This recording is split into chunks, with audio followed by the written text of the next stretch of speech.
Conditioned stimulus.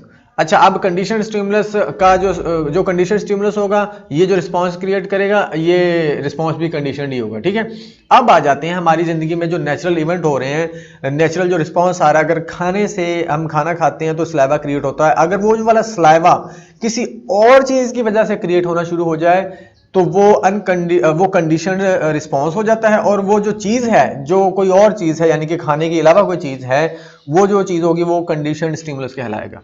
ठीक है जी, पढ़ते हैं इसको। In classical conditioning the conditioned stimulus is a substitute stimulus, या सब्स्टिट्यूट है ना, यानी कि पहले जो नेचुरल स्टिमुलस था हमारे पास वो अनकंडीशन, वो फूड था। लेकिन अगर अब हम इसको, जो फूड है हमारे पास अनकंडीशनड स्टिमुलस है ना, अब अगर फूड की जगह वो कहता है कि दैट ट्रिगर, उसका सब्स्टिट्यूट मिल जाए जो क्या करे, that trigger is the same response in an organism as an unconditioned stimulus. हमारे पास जो अनकंडीशनड स्टिमुलस था ना, वो खाना था।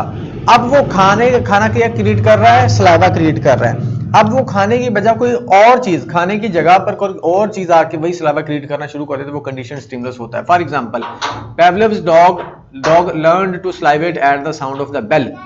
जब बेल बजाई गई तो उसके जो डॉग ने स्लाइवा क्रिएट करना शुरू कर दिया, यानी कि खाने के बजाय बेल पर ही स्लाइवा क्रिएट करना शुरू कर दिया। फॉर एग्जांपल, अब यहाँ पर हमने इसको एसोसिएट कर दिया था।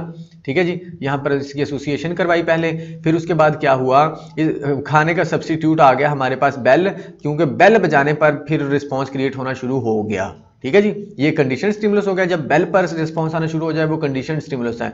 ठीक है, और जो उसका रिस्पॉन्स होगा वो कंडीशन रिस्पॉन्स होगा।